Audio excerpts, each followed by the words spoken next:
Good morning. Last night, early this morning, I was able to complete the Patriot Football League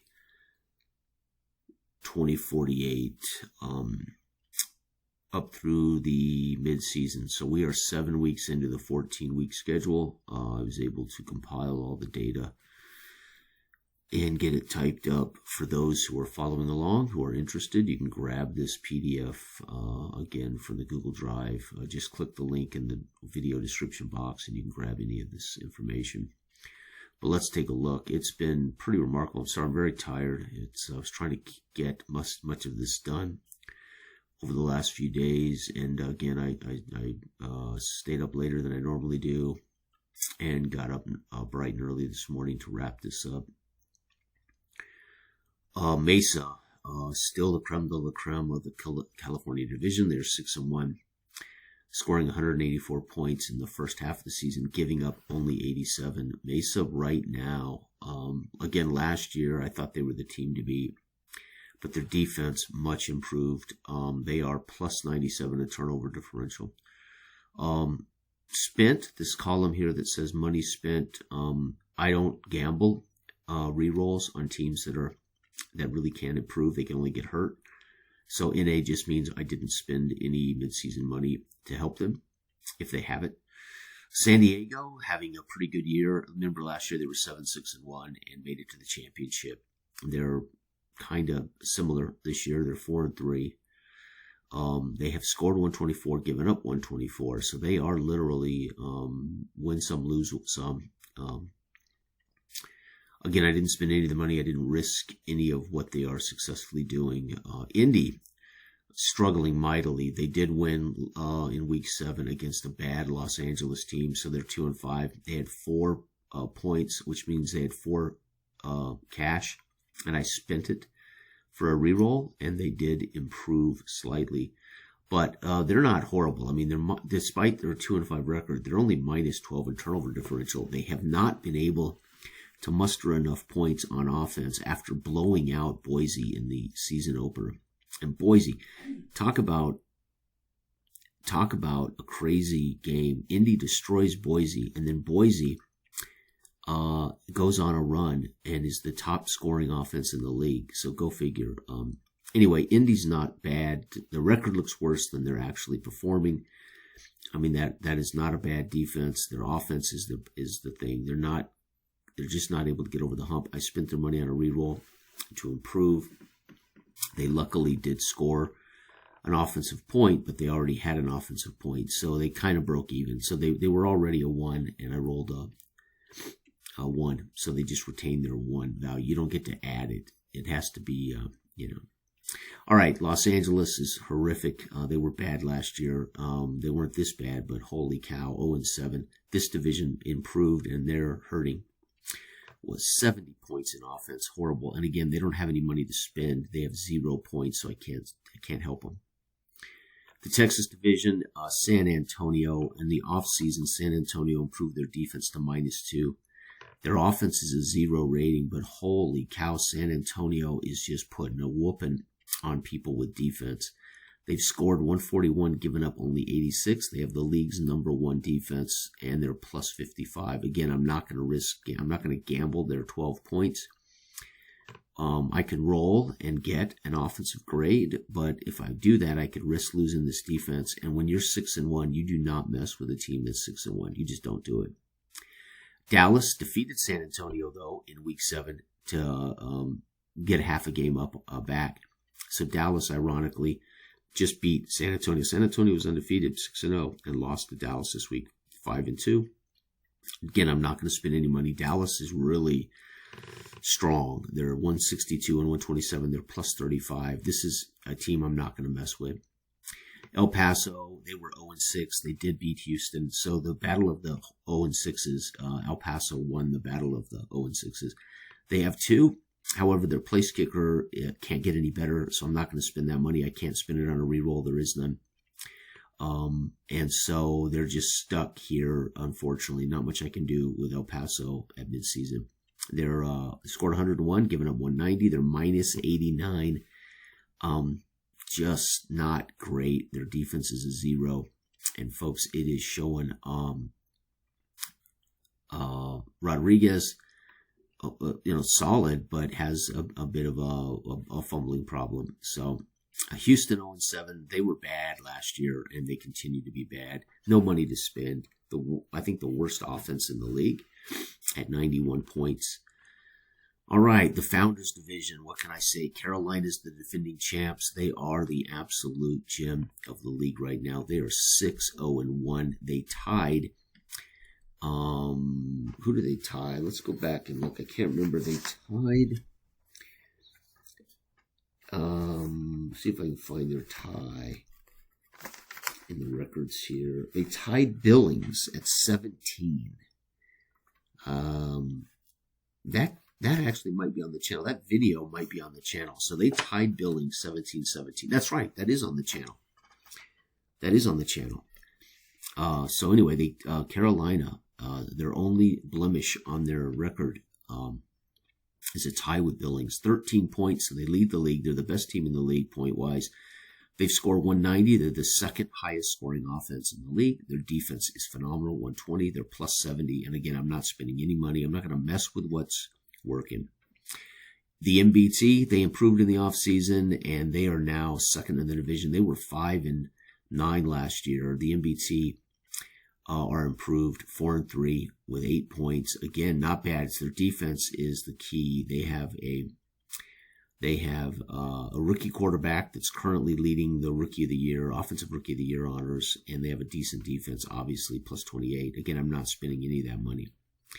Dayton 3-4. Dayton started 2-0, then dropped 2, and then kind of went up, down, up, down.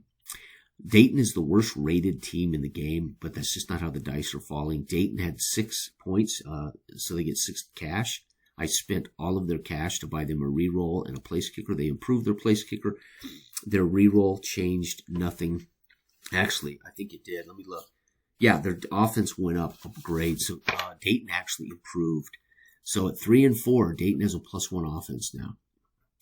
Unfortunately, Dayton finds themselves in the toughest, second toughest division in football, behind the Big Sky division.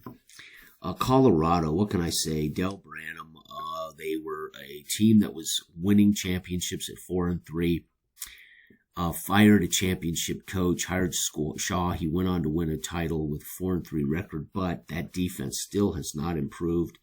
Colorado in a very good division is getting their arse kicked. So Del Branham at 1-5-1, and here's the irony, folks: their offense fantastic. Their defense is the second worst defense in the entire league. They cannot seem to get the defense corrected. They only had 3 points, so all I can do is buy them a place kicker. They were in need. They had a crappy place kicker, and so I spent the money, rolled a new place kicker, and they improved at place kicker, but I don't know if it's going to do much for them. They're only -24, but their defense is second worst in all of football.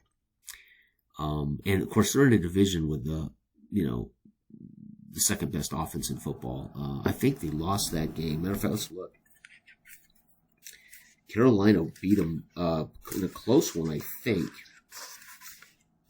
Double check. Yeah, holy cow. Carolina beat them 33-29. So again, Colorado is one of those teams that's just being outscored every week. But, I mean, they're not a bad team. So, unfortunately, they face a tough division. All right, Big Sky, what can I say? This division has been an absolute blast. Last year, Boise and Billings dominated. Fargo and Omaha had little offense but some defense. Then the offseason, Fargo and Omaha improved mightily. At one point, both these teams were 3-1. Literally 3-1. And then you know what happened? That's right. The division game started, and Boise and Billings thumped Fargo and Omaha. That's how Boise and Billings ended up jumping above these two. So when it comes to their own division, Fargo and Omaha are still ultimately being owned by Boise and Billings. How did Boise get on top here with a -21 PD? They defeated Billings in week 7. That's why Boise sits atop head-to-head. So Boise, number one offense in football, 192, but giving up the league's worst defense. So number one offense, dead last defense, which makes for a minus 21. They're a lot like Colorado, but they have been fortunate enough to outscore their opponents, and unfortunately Colorado just hasn't been able to figure that out. And again, I'm not spending any money to mess with teams that are doing well. Billings, again, the only real question here with a team that's plus 50 point differential with a brilliant defense, a good enough offense, couldn't beat Boise. So what can I say? Fargo and Omaha, two teams that are solid. They have a little offense. They both have solid defenses. Omaha has a brilliant defense. Fargo has not a great defense, not enough offense. Omaha at plus 54 should, by all accounts, looking at their team and their rating, should probably be at the top of this division, but ironically could not defeat Fargo. Fargo took that, and they, of course, the record alone keeps them down. So, just a quick rundown. Indy spent all their midseason cash on a reroll. They did gain a bonus, but the bonus was they already had it. So, they spent that money and ended up with the same ratings. Dayton spent all their midseason cash on a place kicker and a reroll. Dayton's offense went up a point, and they did acquire a new place kicker. Let's see what the Williams, he is 5 points. He's 5 points better on XP. He's 10 points better on field goals. So yes, Dayton improved their place kicker. To be honest, Dayton should have gotten rid of Anthony. He's been rough for 2 years. Anthony led the league last year and missed field goals. So Anthony should have been replaced in the offseason, but Dayton didn't have enough money to do it. So with that said, they finally earned enough to say to Anthony, you know what, pack your bags. It's time for you to sell cars or insurance or be a public speaker or maybe a school teacher, or, whatever you do, that's a wonderful career. It's not pro football any longer. Dayton sends Anthony packing. Colorado spends 2 to improve their PK. Let's take a look. I think, so they cut Simmons, who was 90 and 70, and acquired Johnson, who's a 95-85. So they finally got a place kicker, and that place kicker might just help this minus 24 point differential. It could be the difference between winning that 33-29 game. What did they lose? They lost to Carolina 33-29. So again, I don't have the box score in front of me to know if they missed any place kicks, but the difference, we're talking, that's a 4-point difference. So that could be a big difference for Colorado in those tight games. All right, what else? Okay, the league's top players thus far. So leading the league for awards is Buick of Carolina, quarterback award. Douglas of Billings is the running back award. This guy is a freaking stud. So I don't imagine anyone's going to catch Douglas and take that award from him. Parks of Mesa. Last year, he couldn't break the into the awards, but this year he is the best receiver. Also, Larkin, defensive lineman for Mesa, is currently in box score points the best DL in the league. Indy's rookie Tyson continues to show where Indy improved by drafting Tyson. This guy is a stud. He is currently leading the linebackers in the league. Lighthouse of San Antonio. San Antonio's -2 defense. Lighthouse is leading DBs in the box scores with interceptions, big hits, fumble recoveries, etc. That's how that works. Sacks, add them all up, they tell you. MBT's place kicker Kanisi is currently the best kicker in the league as far as points. And Boise's Danforth leads the league in returns for touchdowns. He has a punt and kick return for touchdowns this year for Boise, which is part of why Boise's at 192. Despite only a 1 rating on offense, they're scoring points thanks to Danforth's efforts. The current Offensive Rookie of the Year is quarterback Hampton of the MBT. I was going to claim a close, by week 4, I was thinking it could be close between Rodriguez and Hampton, but Hampton continues to win and Rodriguez continues to fumble. I don't know, there's no way, despite Rodriguez's production, those kind of turnovers your team is 1-6, so there's no way you're going to be in the Rookie of the Year running when part of the reason you're losing is fumbling the ball away. And of course, Indy's Defensive Rookie of the Year. Whoops, I have those transcribed. They should be DR, or Defensive Rookie of the Year. DRY is Tyson, as he is leading all linebackers. Therefore, he will definitely be leading Defensive Rookie of the Year. And again, the final note for those who don't notice it on the scoreboard, on the standings, the number one scoring offense in football is Boise. The number one scoring defense is San Antonio. And there you have it, folks. That brings everybody in the league up to date. Again, you can click the link in the video description box and grab this PDF. Over the next couple of weeks, I'll try to wrap up this league when I have time and energy to do 45 one-hour